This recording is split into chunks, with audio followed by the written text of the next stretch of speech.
DD Crow, the card that is currently the most popular card in Platinum Plus in Duel Links.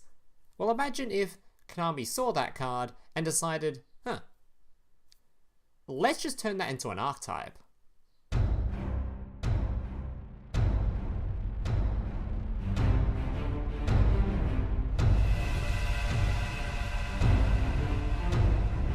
So here's today's deck list. Now just a reminder before I go to the deck list, if you're enjoying today's video and see more content just like this in the future, especially new box content, as I have a whole bunch of new videos planned to come out over the upcoming days, including Metal Foes, Ancient Gear, maybe even Crawler or Battle Wasp, so if any of that interests you, remember to leave a like on this video and consider subscribing to the channel down below. Alright, let's get into the deck list. So today's deck list is obviously based around Infernoid, which is a really cool archetype just based off its mechanics alone. For starters, outside of your Decatron, your monsters cannot be normal summoned or set. You must special summon them by simply banishing Infernoid cards from your hand or your graveyard. And on top of that, you can only special summon them whilst the total levels and ranks of all effect monsters you control are 8 or lower. It's kind of hard to explain, but basically when you see it during the gameplay, it will make perfect sense to you. This deck list has two main boss monsters. The first one being your Onuncu, I have no idea how to pronounce that. This card requires 3 Infernoids to be banished to summon it, and has 2 effects. When it is summoned, you can destroy all monsters on the field. Once per turn during either player's turn, when a spell or trap card or effect is activated, you can contribute 1 monster, negate the activation. If you do, banish that card. So it's a nice board nuke, nuking all your opponent's monsters, and it has a nice spell and trap card negate attached to it. And the cool thing about this boss monster is effectively the polar opposite of the other boss monster, since this card does the exact same effect, same summoning mechanics, only it's kind of reversed. This card, when it is summoned, it will destroy all spell and trap cards on the field, and it contributes stuff to be able to negate monster effects. And the reason we're running 2 of them is because monster effects are generally the more common negate, so you're generally going to be sending this to the graveyard with your Decatron for the negate more often, which we'll talk about now. Decatron is effectively a foolish burial for the deck that allows you to put either of your boss monsters straight into your graveyard, which both of them can be summoned straight from the graveyard via their summoning mechanic. Also, because this card sends cards to the graveyard, it actually will copy their name, copy their level, and replace its own effects with the effects of the cards you just sent. So essentially, summon this thing out, foolish burials your boss monsters so you're able to summon them on the following turn, and it gives you the negate effects of your monster negate or your spell and trap card negate to use during your opponent's turn.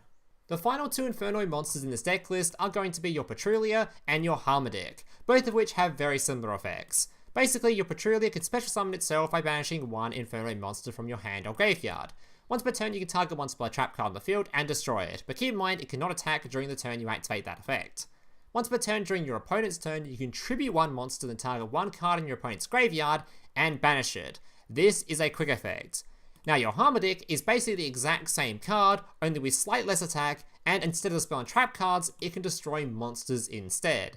And this is where all the DD Crow style effects come with this deck list, as not only can these cards be used as DD Crows, but your Decatron can also copy these cards to effectively be more copies of DD Crow, which is pretty damn insane considering these are all summonable off of your Void Feast. This card is essentially this deck list version of Dark Magician's Navigation. This card is mental. Send 1 Void Spell and Trap card from your hand or face up on the field to the graveyard, special summon up to 3 Infernoid monsters from your deck whose levels equal exactly 8, ignoring their summoning conditions. So this card by itself will summon out a Patrulea, it will summon out a Harmadik, and it will summon out a Decatron to then send a copy of your Devyaty or your Onuncu, whatever this card's name is, straight to the graveyard, giving you 2 DD Crow effects during your opponent's turn, and either a monster or a spell and trap card negate depending on which one you summoned. And keep in mind, you just foolish burialed a copy of your boss monsters to the graveyard, so on the following turn, you can use all 3 of these resources you summoned to summon out your boss monster to give yourself a nice board nuke as well. To search for this card, you're going to be using your Void Vanishment, which is a card that has 2 effects. The first one, you can discard 1 card, add 1 Void Spell and Trap card from your deck to your hand, which includes not only your Void Feast, but also your Void Trap Hole and your Void Seer, which we'll talk about in a second. This card does come with a bonus effect though of if an Infernoid monster you control battles an opponent's monster, after damage calculation you can send this card to the graveyard, banish those monsters. Now keep in mind, this trap card doesn't have to send void trap cards or spell cards from your hand to the graveyard, it can also send them from the field. So essentially, you're using this card to search for your Void Feast, will also give it a target to be able to send to the graveyard to activate its special summon effect. So keep that in mind. This card is essentially going to be a 1 card plus discard into your Void Feast, into your special summon, however many cards you like. The final new card in this deck list is going to be your Void Seer. This card is essentially just a Forbidden Lance, but it works on monster effects as well. As a quick play spell, you can target one Inferno monster you control. The target is unaffected by the opponent's card effects this turn. If an Inferno monster you control be destroyed by a card effect, you can banish this card from your graveyard instead of destroying one of those monsters. So like I said, it's basically a searchable Forbidden Lance, only you can use it to stop your opponent's monster effects as well. Whenever your opponent activates any kind of back row, activates any kind of target removal from their front row, you just use this in response and stop that effect. And because we have Void Vanishment, it is very, very searchable. On top of that, this card's second effect actually has a nice little interaction with Onuncu. So this card is a board nuke of all cards on the field, so that includes your own. So if you have this card in the graveyard, you can banish it to protect your monsters and stop them being destroyed. Alright guys, that's going to do it for the decklist portion of the video. The rest of the video will be gameplay showcasing this decklist in action, and without further ado, let's get into it. So today I have 5 replays to show you guys, all of which were taken from Legend rank, and I did try to get a nice variety of replays, but most of my matchups were against Salad, which, weirdly enough, is one of this deck's sort of best matchups, especially going first. If you go first versus Salad, you are going to win. This deck's win rate versus Salad going first must be like an absurd number. Salad cannot play through two DD Crows and a negate. They literally cannot do it. I don't think it's like a possible combination of hand that can break it. Alright, so first thing we do is pot a Duality. Searching for a Void card to combo my Void Feast, so I have something to discard. Alright, then just setting it, passing. During his draw phase, so I turn the toggle on, I'm now going to summon out my 2 dudes and my negate. So if he summons a monster, I can negate it, and I can DD Crow anything in the graveyard. Alright. Searching for his Fox. Summon the Fox, try to use its effect, we're just going to negate that, get that shit out of here. He enemy controls in response, I then use my Patrulea in response to banish. I should have banished the Foxy, by the way, because that would have meant that his Gazelle in hand wouldn't have summoned, which it does in a second, but for some reason I targeted Circle because I'm a moron, so. It also meant that he wouldn't have had this card to summon back from the graveyard with its graveyard effect, but anyway. Alright, Gazelle sends a copy of Jaguar. He summons out Bailings. See, even with my misplay, this dude just completely gets boned. He cannot play through this. Alright, activate Sanctuary, tries to use Jaguar to summon it to the zone it points to, which is going to banish the Jaguar when it tries to use its effect. And from there, his turn just ends. What's he going to do? Has 2 back row. I'm going to banish, summon out my first monster, he then uses Warning Point in response because we're going to target the back row. Summon out a second monster, destroying his monster. We'll start summoning out our Decatron to then summon out a Spell and Trap card in the gate, so from here, he really can't do a whole lot. I could have actually summoned out my my Devyaty if I wanted to at the start of that turn, tried to nuke the back row, but I assumed he'd have something that would try to respond to it, so instead I was like, let's just set up some more DD Crows, since he literally cannot play through them. And he just conceded. So yeah, we actually did that without even summoning a boss monster, we just bullied our opponent essentially. Bullied our opponent and misplayed and still won. So I think there's at least one other Salad replay in here somewhere, but I did try to get some other replays that weren't just Salad. I know you guys probably enjoy watching me bully Salad players, but I wanted to get some variety. So I think this was a Dark Magician player, which is also weirdly common on the ladder at the moment. Alright, so again, going first, Decatron sending my Spell and Trap card to gate this time, simply because I know my opponent is a Dark Magician player, they're all about their Spell and Trap cards. Have Void Feast, but didn't actually have any cards in hand to use it with, so we're just going to set on 1 negate pass. We could also have summoned a DD Crow last turn, but I don't think it's particularly useful versus Dark Magician, and we know he's playing it, so I didn't bother. Alright, pot a Duality, searching my deck for a Void card. Hitting the best one, my Void Vanishment. So now I can Void Vanishment, discarding a card, searching for a Void Trap Hole. Could also have searched for the other card too, which could have protected my dude here if I wanted to, but I didn't. Alright. Again, the Karma Cuts will get in the graveyard as a resource. Empty field, Void Feast, summon out my 3 dudes. Decatron sending my Devyaty. Eternal Soul summoning some dudes and then swinging in. Which we don't really care about at all, because now we can just summon out our Patrulea, pop his back row, And Eternal Soul being popped, you know what happens. Board gets completely wiped. Banishing 3, summoning out a big boss monster, and yeah, he just concedes from there. Alright, on to replay number 3. I think this was the Salad player, I think? Either that, or it was the Mekk-Knight dude. For some reason the Mekk-Knight player was also playing the Salad character. Maybe he was playing a combination, but I didn't see any Salad cards.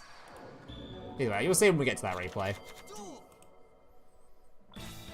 Alright, so again going first. This deck list is much better going first, by the way. If you go second versus Salad, it's kind of a lot harder because you have to try to draw your Decatron or draw your back removal dude to try to hit their Omni Negate, because they're going to try and negate your Void Feast. If they negate Void Feast, you just lose the game. Same goes for if they set an if you're playing against an opponent who sets an MST and they hit Void Feast, you just kind of lose. So that's definitely this deck's main weakness. But I know I'm showing a lot of going first replays here, but this deck list isn't that bad going second either. It just happens to be that I showed the going first ones because I didn't check because I'm a dumbass. Alright, again, Monster Negate and 2 DD Crows. Oh, this is the Mekk-Knight guy. Alright, Dotscaper. We're going to banish it before it comes back to the field. He summons out this dude, which would search for 2 cards, or search for 1 card. We're not going to let him do that, of course. Negating the blue sky. Unfortunately, he has a special summon and another special summon in hand. Thankfully, though, wasn't able to lethal me here. And was bright enough not to use Destiny Draw. He swung in, though, when I had my continuous spell on field, meaning I could banish his monster, which I did. Decatron sending my Patrulea to the graveyard so I can remove his final back row. Then I can summon out my boss monster, and yeah, he just concedes. Alright. On to Burr with some skulls. Alright. So I'm hoping this was a going second replay. I really hope it was. It was, okay. And we demoted him too. Feels good. Alright. So he does normal Salad stuff, Signet Mining, searching for his Foxy. Foxy being able to add a card to hand. In this case, he adds, I think, the Trap. He adds the Trap. Goes into a Bailing, searches for Sanctuary. Sanctuary, and then sets 3 and passes. So then my turn, first thing I do is summon my Decatron and activate its effect. Clearly trying to bait out my opponent's negate here. Thankfully he used it, which was really nice of him, because otherwise I would have had to do the 1 in 3 guess to hit it. So thankfully we did hit it.